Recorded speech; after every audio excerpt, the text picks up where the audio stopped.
How to make a product mockup effect in Photoshop. First of all, make sure you have a white empty product image. Then go to Select Subject. Now press Ctrl-J to create a copy.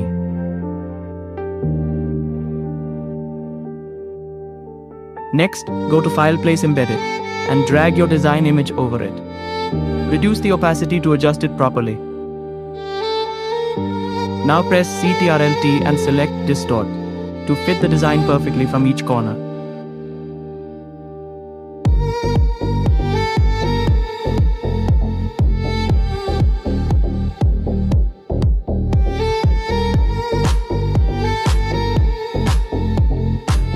Then again press Ctrl-T and select Warp to refine the wrapping over the product.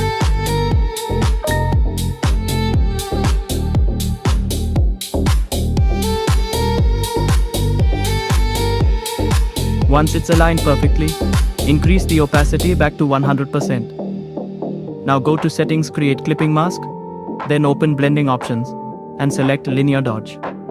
And that's it. Your product mockup effect is ready.